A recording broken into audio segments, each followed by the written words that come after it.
Bienvenue à tous dans votre magazine Entretien. Nous recevons aujourd'hui Maître Georges Kapiamba, coordonnateur de l'association pour l'accès à la justice à CAGE. Aujourd'hui, la CAGE, au-delà de ses travaux dans le cadre de la recherche d'une meilleure justice et de l'état de droit, devient presque un organe qui lance des alertes sur des sujets, des détournements ou sur des injustices dans notre société. Êtes-vous toujours dans le cadre de vos missions? Nous sommes toujours dans notre mandat en tant qu'organisation de défense des droits de l'homme, mais aussi une organisation qui contribue à assurer aux victimes de violations graves des droits de l'homme un accès rapide et efficient à la justice, en alertant les autorités, en alertant l'opinion. C'est pour à la fois aussi sensibiliser tout le monde sur ce qui se passe dans notre pays, parce que les citoyens doivent être informés de la manière dont leur pays est géré, les biens de l'État sont gérés, mais aussi du comportement antisocial de certains de ses dirigeants. C'est d'ailleurs de la CAGE qu'est venue la nouvelle de l'interpellation à Brazzaville du ministre sortant Willy Bakunga. Comment votre ONG peut être mieux informée que les médias? Certains disent que vous collaborez maintenant avec les services de renseignement. Et c'est vrai? Bon, d'abord, collaborer avec les agents de renseignement, ça veut dire quoi? Toute organisation de la société civile doit collaborer avec le pouvoir public. Dans le pouvoir public, il y a tous les services de l'État, y compris les services de sécurité. Donc c'est tout à fait normal que nous puissions, pourquoi pas, établir une conjonction avec les agents de l'État qui sont susceptibles de nous donner l'information de la première main. Donc voilà, c'est pas un péché de toute façon de travailler avec les services de son pays, mais si c'est travailler dans les biens.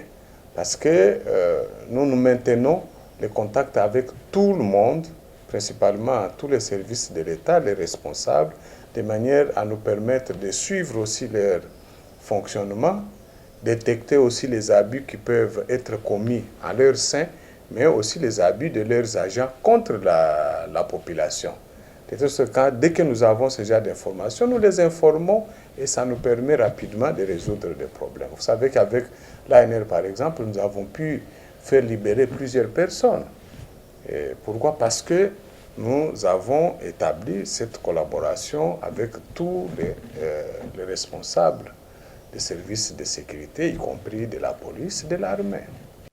Le ministre sortant de l'EPST, Willy Bakunga, arrêté à Brazzaville et en attente sans doute d'une extradition. Qu'attendez-vous de cette arrestation?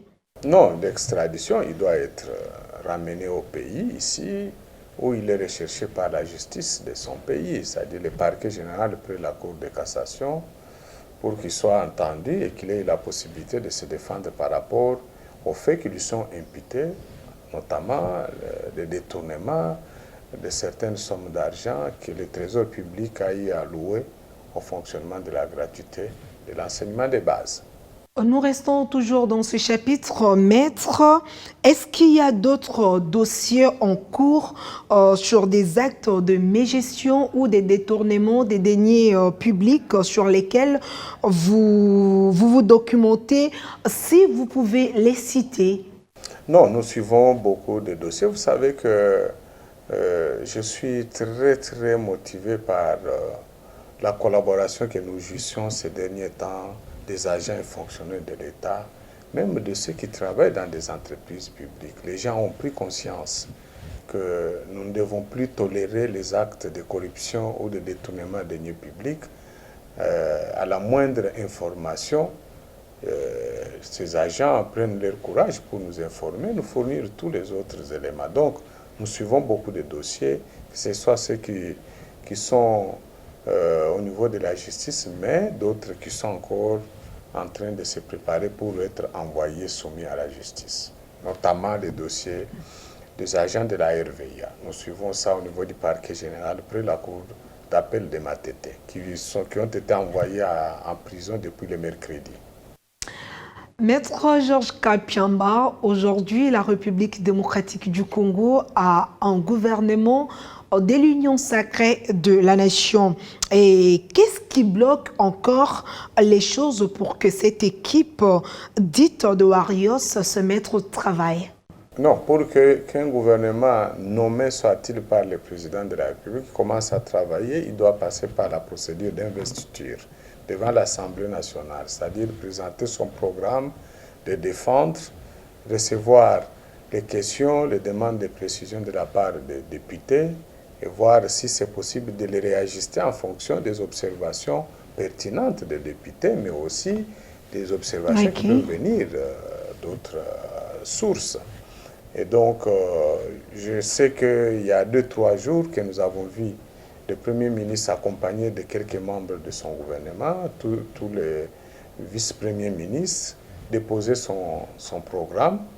Sûrement que les choses sont en train de se préparer au niveau administratif pour que, suivant les calendriers aussi de députés, que la séance soit fixée incessamment. Donc, nous devons attendre. Croyez-vous que ce gouvernement va réussir ses objectifs et quelle sorte d'accompagnement votre ONG va mener vis-à-vis du gouvernement Samalou Kondé? Alors, ce gouvernement ne s'est pas encore mis au travail, donc nous ne pouvons pas déjà émettre un avis négatif, mais de par sa composition, il nous inspire confiance, d'autant plus que il est composé des hommes et des femmes qui nous inspirent par rapport à leurs compétences, mais aussi leur sens de moralité. Mis à part 4 sur lesquels nous avons émis des doutes, sur lesquels nous continuons à travailler avec d'autres institutions pour que plus tard qu'ils soient contraints à répondre de leurs actes. Mais globalement, nous soutenons ces gouvernements. Et quel genre d'accompagnement? D'abord, déjà là, nous sommes en train d'analyser le rapport qu'ils ont déposé à l'Assemblée nationale parce qu'il y a des piliers qui nous intéressent, sur lesquels la CAJ intervient, notamment la question de sécurité, la justice, lutte contre la corruption et le détournement des deniers publics, la question des genres, la participation de la femme, la protection des personnes vulnérables. Et il y a aussi la question de la mobilisation des recettes de l'État et leur gestion. Donc, ce sont là les piliers, les axes sur lesquels la CAJ, déjà, nous sommes en train de travailler avec nos groupes de travail, nos experts. Et incessamment, nous allons envoyer notre document d'observation ou de propositions complémentaires au Premier ministre et au Président de la République pour que cela soit réajusté. Nous disons au Premier ministre, au Président de la République, pourquoi? Parce que le programme de la gestion de l'État, selon la Constitution, est défini par le gouvernement en consultation avec les chefs de l'État. Et donc, c'est la vision du Président de la République qui est fondamentalement reprise dans ce gouvernement. Donc, quand nous faisons ça, il faut informer les deux de manière à ce que les deux soient mis au courant. Et au cas où cela arrivait à les convaincre, que les deux s'accordent pour dire réagissons notre propre programme. Autre sujet, la vaccination contre la COVID-19 a démarré cette semaine en République démocratique du Congo. Que pensez-vous de cette campagne? Y a-t-il pour vous d'autres alternatives au vaccin pour lutter contre cette maladie en République démocratique du Congo? Non, il n'y en a pas. Il n'y en a pas parce que l'OMS, l'Organisation mondiale de la santé, qui est une organisation mondiale qui est constituée des experts en la matière, des scientifiques, nous dit qu'à ce jour, il n'y a pas autre alternative pour faire face à la pandémie en dehors de la vaccination, mais aussi de l'observation des gestes barrières. Donc, nous, la CAJ, nous encourageons les personnes des catégories concernées déjà pour cet instant à la vaccination, d'aller se faire vacciner, d'aller collaborer, parce que c'est de cette manière-là que nous pourrons facilement combattre ou mieux stopper la propagation de cette pandémie. Enfin, dernier sujet, quel regard portez-vous sur la situation de nos compatriotes à Béni?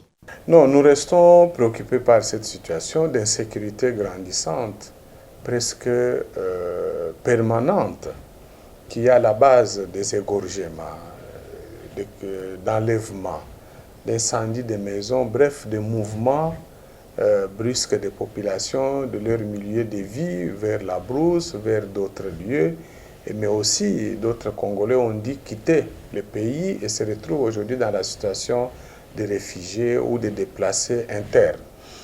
Et c'est le gouvernement qui doit définir une stratégie, et j'ai vu dans les programmes du gouvernement que les stratégies sont définies, que nous soutenons, notamment la perspective d'installer une administration militaire dans les zones qui sont en proie à l'insécurité récurrente. Nous l'avions déjà dit, nous, la CAJ, nous avions déjà appelé pour qu'on puisse décréter l'état d'urgence dans ces parties et qu'on y instaure provisoirement une administration militaire afin de mieux faire face à cette situation.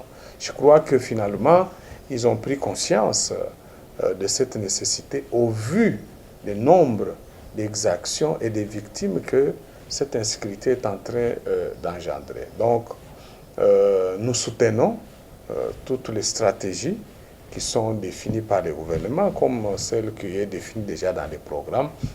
Nous allons continuer, mais nous ajoutons, ça fera partie de nos propositions, en dehors de cette stratégie d'administration militaire, il faudrait que la justice militaire soit davantage renforcée en moyens financiers et moyens aussi logistiques. Il en est de même aussi pour les membres des forces de défense et de sécurité, militaires, policiers, agents de renseignement, tous ceux qui participent au front.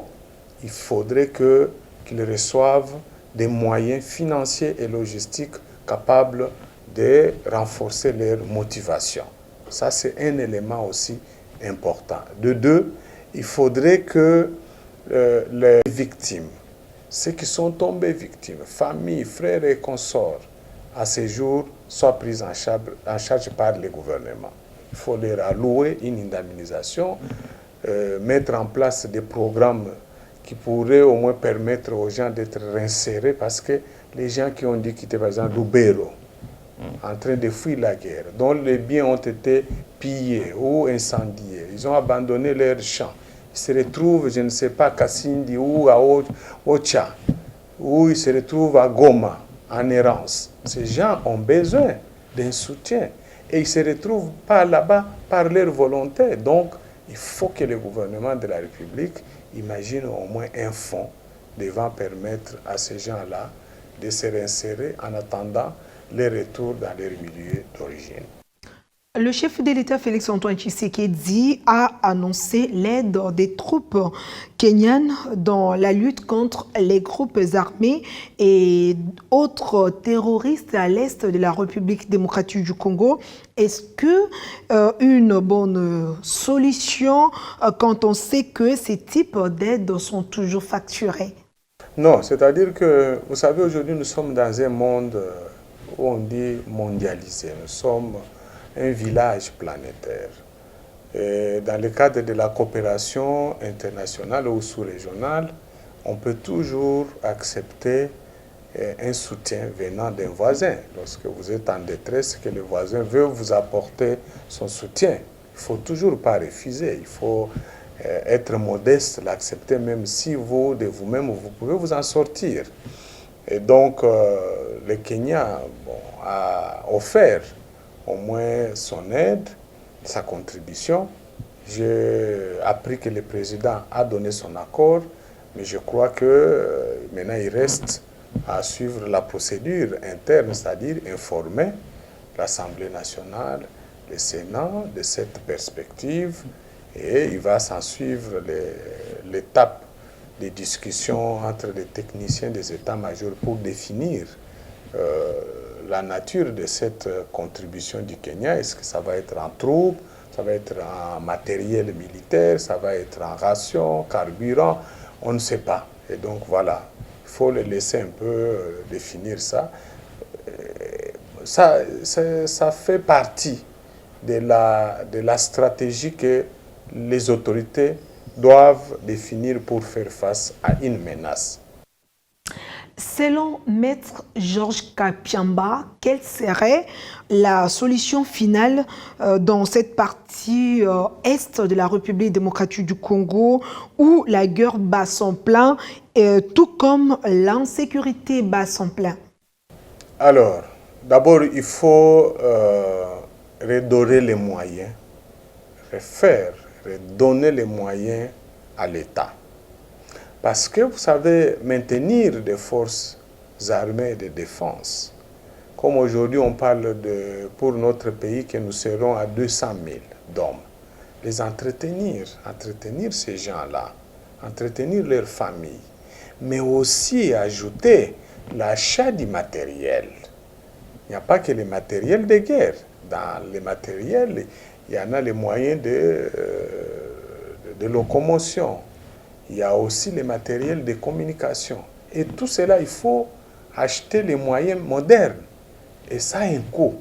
Mais quand vous êtes un pays qui n'est pas en mesure de mobiliser un budget de plus de 3 milliards l'an, et pourtant ces moyens-là, à eux seuls, ça peut prendre même 3 à 4 milliards. Si déjà l'enseignement primaire, la gratuité, ça nous prend au moins 2 milliards.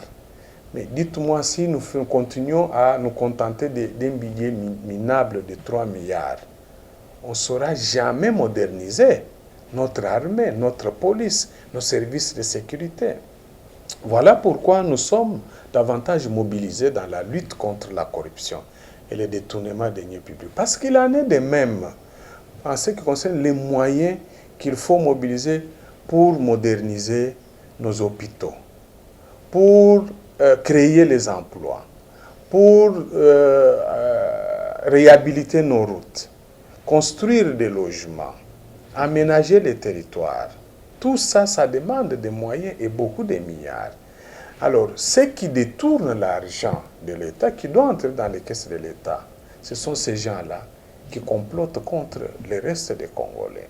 Ils ne sont pas d'accord que l'État ait tous ces moyens-là de manière à mieux faire face à ces dépenses. Parce que si c'est l'État qui centralise ces moyens, comme le professeur Luzolo, quand il était ministre, il était conseiller du président Kabila, avait dit que chaque année, la République perdait au moins 15 milliards. Mais dites-moi si l'État peut avoir ces 15 milliards. Mais s'il y a une gestion orthodoxe, rigoureuse, avec 15 milliards, on peut commencer à résoudre tous ces problèmes. On pourra donner une bonne rémunération aux militaires, on pourra les racheter, leur changer tout le temps des tenues, des bottes, tout ce qu'il y a qui est nécessaire, les racheter des armes neuves ou des armes à la pointe, des munitions, construire pour eux de bons logements. Aujourd'hui, nous ne devons pas être contents de voir que ces gens-là vivent dans des conditions difficiles. Pourquoi? Parce que l'État n'a pas de moyens. Donc, je termine par dire que la vraie guerre que nous devons mener aujourd'hui, c'est contre la corruption et le détournement des deniers publics. Parce que ce sont là les fléaux qui nous handicapent aujourd'hui de régler, de répondre aux problèmes de la population. Pour que nous ayons de bonnes routes, il faut beaucoup de moyens. Parce qu'un kilomètre, pour asphalter un seul kilomètre, il faut 1,5 million de dollars. Mais dites-moi, nous avons combien de routes qu'il faut asphalter dans ces pays? Ça veut dire que c'est autant de millions, autant de milliards. Mais autant de millions, ça viendrait où lorsque des individus qui travaillent à la douane, qui travaillent à la DGI, qui travaillent à la DGRAD, qui travaillent à la RVIA, qui travaillent par exemple à la Banque centrale, pour ne citer que ça, là, tout l'argent qui doit entrer dans les caisses de l'État et prennent, mettent dans leur poche. Aujourd'hui, nous sommes devenus un pays où ce sont des hommes qui sont forts plus que l'État. Des bons hôpitaux, ce sont des individus qui s'adonnent, qui construisent des belles maisons. L'État n'a pas de bureau pour ces agents, mais ce sont des individus qui construisent des gros immeubles pour commencer à louer et gagner. Nous devons nous battre pour faire inverser cette gestion-là, pour que l'État redevienne le plus fort, que ça devienne l'État qui sait avoir des bons immeubles, qui sait avoir des bons véhicules, qui doit avoir beaucoup de moyens pour au moins prendre en charge toute la population, au lieu que ce soit des individus isolés qui vont le faire seulement pour eux-mêmes, les membres de leur petite famille biologique ou politique. Fin de votre magazine Entretien, je rappelle que nous avons reçu pour vous Maître Georges Kapiamba. Il est coordonnateur de l'association pour l'accès à la justice à Cage. À vous qui l'avez suivi, je vous dis merci et bon suivi des programmes sur nos antennes. Au revoir.